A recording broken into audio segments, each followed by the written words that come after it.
Dan kalau ada satu ayat yang mengatakan bahwa Yesus sama dengan Tuhan, saya akan kembali masuk apa? Masuk Kristen. Dan memang tidak ada.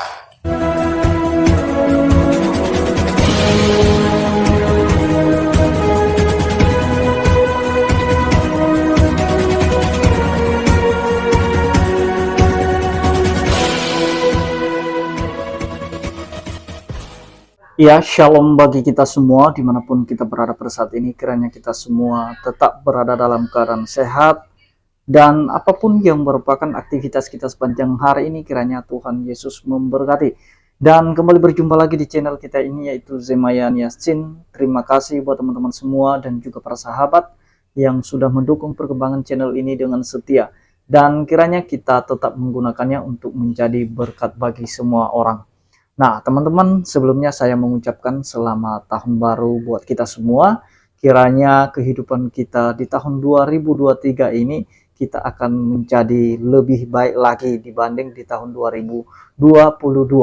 Nah, teman-teman, selepas itu saya akan membahas atau menanggapi apa yang menjadi pernyataan seorang mualaf yang dimana mereka itu berkumpul dan mereka itu mengaku sebagai mantan pendeta dulu, dan karena mereka sudah mendapatkan hidayah katanya, sehingga mereka meninggalkan kekristenan karena ada satu hal yang mereka cari-cari di dalam Alkitab, yaitu di mana ayatnya terdapat bahwa Yesus itu sama dengan Allah. Kalau misalnya ada ayat yang demikian, maka mereka akan kembali lagi menjadi penganut agama Kristen katanya. Nah, teman-teman, sebelumnya mari kita simak saja videonya yang berikut ini. Karena selama ini saya perhatikan bahwa ada pendeta-pendeta yang tetap berusaha untuk mempertahankan ajaran-ajaran yang sebenarnya kalau mereka sendiri jujur, kalau mereka sendiri mau mengakui bahwa apa yang mereka ajarkan selama ini memang tidak sesuai dengan ajaran Alkitab atau ajaran kitab yang ada di tangan mereka sendiri. Gak ada satu ayat pun yang mengajarkan di dalam Alkitab itu ciptaan bisa menjadi sesembahan. Bohong kau. Tidak satu ayat pun. Makanya saya pernah berkata kepada rekan-rekan saya juga di kantor, karena saya pernah ketemu juga dengan satu misioneri di kantor saya bekerja. Tolong berikan satu ayat saja di dalam Alkitab itu, ada nggak yang mengatakan bahwa Yesus itu sama dengan Tuhan? Yesus itu sama dengan apa? Dengan Allah. Kasih satu ayat saja. Dan kalau ada satu ayat yang mengatakan bahwa Yesus sama dengan Tuhan, saya akan kembali masuk apa? Masuk Kristen. Dan memang tidak ada. Tidak ada. Karena sesungguhnya apa yang diyakini, yang diajarkan oleh pendeta-pendeta sekarang pada umumnya adalah mereka mengajarkan sesuatu yang bukan dari ajaran Alkitab itu sendiri, tetapi adalah ajaran dari dogma-dogma, doktrin, dan juga keputusan-keputusan atau konsili-konsili yang sudah ribuan tahun itu berjalan, dan kebanyakan umat Nasrani tidak mengetahuinya.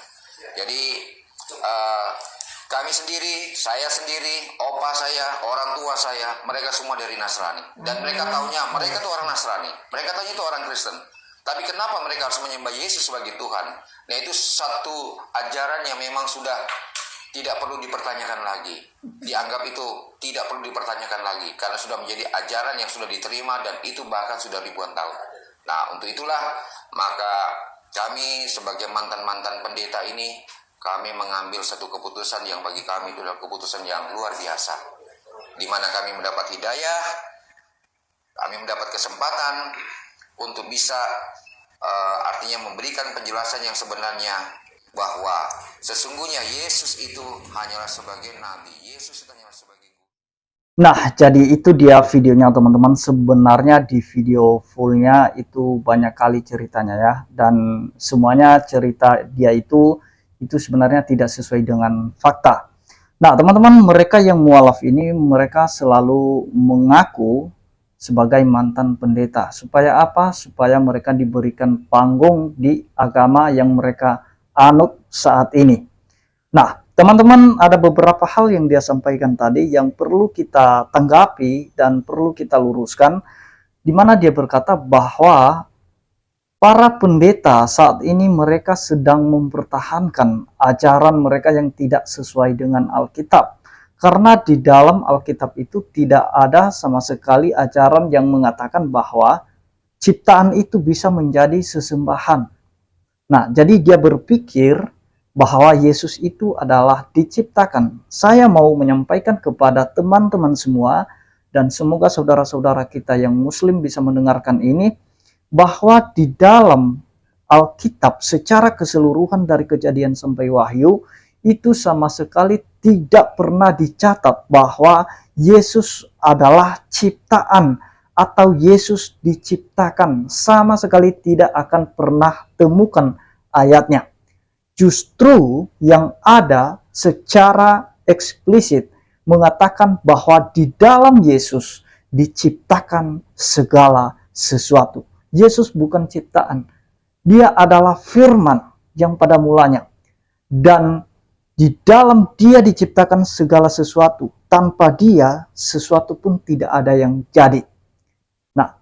Kalau kita melihat kembali kejadian awal mula penciptaan langit dan bumi, teman-teman, Tuhan atau Allah menciptakan segala sesuatu dengan firman-Nya. Allah berfirman, jadilah terang, maka terang itu jadi. Jadilah, semuanya jadi. Melalui apa? Melalui firman. Dan firman itu yang menciptakan segala sesuatu itu telah menjadi manusia. Jadi ingat bahwa yang ada di dalam Alkitab itu adalah Yesus yang melalui dia diciptakan segala sesuatu. Itu sudah jelas. Jadi tidak ada yang kurang. Dan kemudian teman-teman, dia berkata atau dia pernah bertemu dengan misionaris dan dia bertanya, di mana ada ayat yang mengatakan bahwa Yesus itu sama dengan Allah. Kalau misalnya ada ayatnya yang mengatakan demikian, maka dia akan kembali jadi Kristen katanya. Nah teman-teman, oleh karena itu kita akan membuktikan kepada dia, dan semoga ini bisa didengar oleh para mualaf ya. Kita akan melihat secara sederhana persamaan Yesus dengan Allah, di mana Yesus dikatakan sama dengan Allah. Mari kita lihat dalam Yohanes 14 sebagai pembukaan saja bagi kita.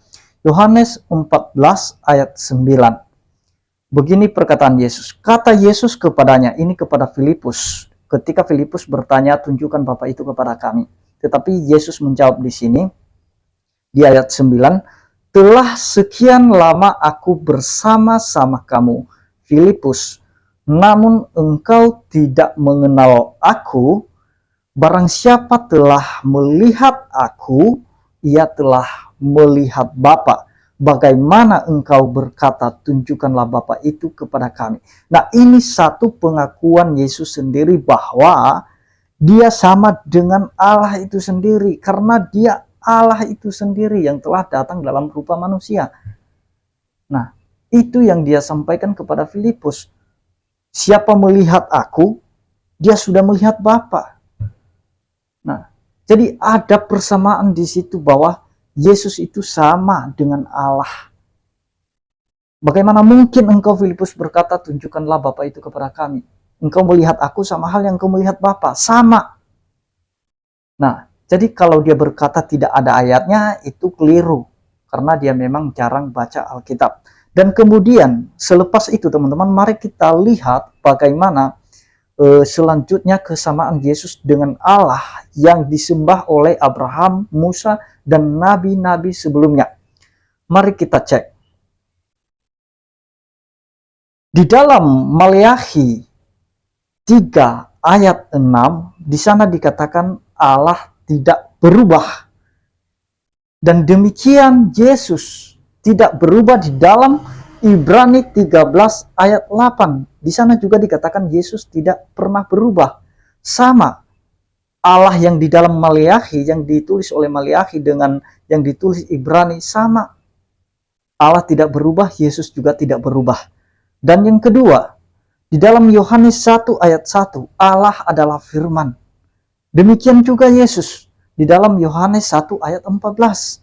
Firman itu telah menjadi daging, menjadi manusia, yaitu Yesus Kristus. Sama. Firman adalah Allah. Dan firman itu sendiri adalah Yesus yang telah jadi manusia. Dan kemudian yang ketiga, di dalam Yesaya 44 ayat 24, di situ dikatakan Allah menciptakan segala sesuatu. Di dalam Yesaya itu ya, 44 ayat 24. Dan di dalam Kejadian 1 ayat 1, Allah juga menciptakan langit dan bumi. Sama dengan Yesus. Yesus menciptakan segala sesuatu juga. Di dalam Yohanes 1 ayat 3. Yesus menciptakan segala sesuatu. Segala sesuatu dijadikan oleh Dia. Oleh siapa? Oleh Yesus. Dan tanpa Dia tidak ada suatu pun yang telah jadi dari segala yang telah dijadikan. Nah, jadi sama-sama menciptakan. Kalau Allah yang disembah oleh para nabi pencipta, maka Yesus juga di dalam Yohanes adalah pencipta. Tidak ada sesuatu pun yang jadi tanpa Dia. Karena Dia adalah firman. Kalau Allah tidak berfirman dalam menciptakan langit dan bumi, maka sama sekali tidak akan terjadi. Ketika Allah berfirman, jadilah terang, maka terang itu jadi. Coba kalau Allah tidak berfirman, maka sesuatu pun tidak ada yang jadi. Nah, kemudian di bagian keempat, Allah adalah satu-satunya juru selamat, dan itu didapatkan dalam Yesaya 43 ayat 11. Di situ dikatakan Allah itu juru selamat yang dikenal oleh Nabi Yesaya. Nah, dan sama halnya dengan Yesus. Yesus juga juru selamat. Seperti yang disampaikan oleh malaikat. Yesus adalah satu-satunya juru selamat. Di mana malaikat pada saat itu memberitakan kepada para gembala bahwa hari ini telah lahir bagimu juru selamat, yaitu Kristus Tuhan di kota Daud. Dan itu sudah jelas. Dan itu sudah jelas teman-teman. Di dalam perjanjian lama Allah itu juru selamat. Ketika Dia datang dalam rupa manusia pun Dia tetap disebut juru selamat. Itulah sebabnya diberikan Dia nama Yesus. Karena Dialah yang menyelamatkan umatnya dari dosa mereka.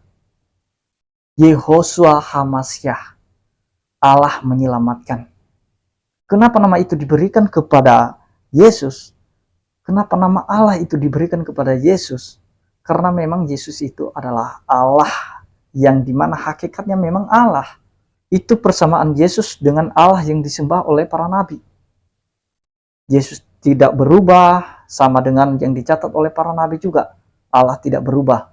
Yesus juru selamat, sama halnya dengan perjanjian lama juga. Allah juru selamat. Nah, yang jelas lengkap, detail apa yang dicatat oleh Alkitab mengenai Yesus.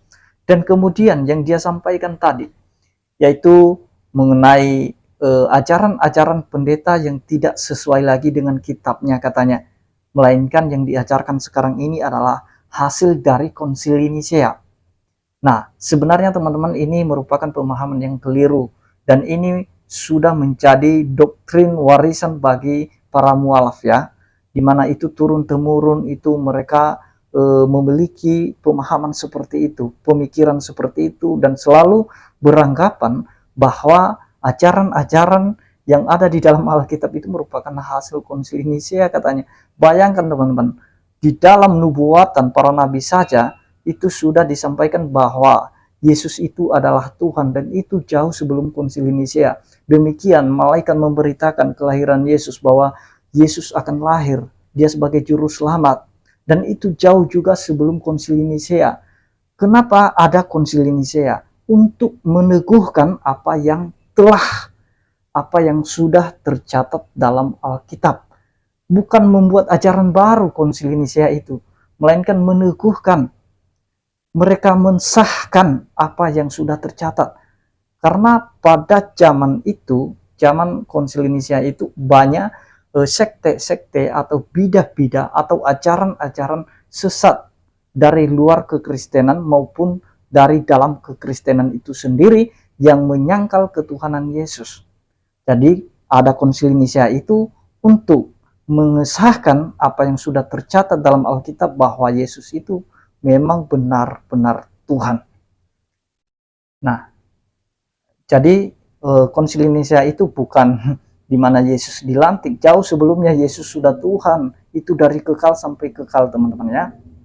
Nah, jadi itu saja yang mau saya sampaikan teman-teman, supaya mereka ini bisa mengerti, memahami. Saya sudah menyampaikan tadi tentang persamaan Yesus dengan Allah yang disembah oleh para nabi. Dan itulah sebabnya Musa bertemu dengan Yesus. Ada ceritanya di dalam Injil ya. Untuk apa Musa dan Elia bertemu dengan Yesus? Untuk mengkonfirmasi nubuatan-nubuatan tentang Yesus. Dan itu sebabnya Yesus menyampaikan kepada murid-muridnya setelah dia bangkit. Dia berkata supaya digenapi apa yang tertulis dalam kitab Taurat Nabi Musa, dalam kitab Mazmur, dan kitab para nabi. Nah, yang artinya Yesus mengakui sendiri bahwa dialah yang telah dinubuatkan dari kitab Taurat Musa itu, kitab para nabi, dan kitab Mazmur, bukan nabi yang lain. Makanya aneh kalau mereka selalu mengklaim bahwa yang ada di dalam kitab Taurat Musa itu adalah nubuatan nabi mereka. Itu sangat keliru. Mereka hanya memiliki modal ilmu cocokmologi saja. Nah, jadi ini saya sampaikan secara sederhana teman-teman supaya kita paham, karena mereka tujuannya ini untuk mengelabui mata hati orang-orang yang rindu kebenaran, sehingga mereka berusaha membelokkan kebenaran itu supaya mereka tidak mengenal kebenaran itu. Nah, itu tujuannya mereka membaca Alkitab, mereka mencari ayat-ayat di mana ada celah untuk mempersalahkan Alkitab. Nah, tetapi Alkitab bisa tetap berdiri teguh sampai sekarang. Bukan hanya sekarang ini banyak orang yang membelokkan kebenaran Alkitab, yang menafsirkan dengan sesuka hatinya. Itu sudah jauh. Dari dulu sampai sekarang ada yang namanya penyesatan itu. Tapi apa kata Yesus? Celakalah mereka yang mengadakan penyesatan itu. Demikian yang saya sampaikan teman-teman. Kiranya Tuhan Yesus memberkati kita semua. Shalom.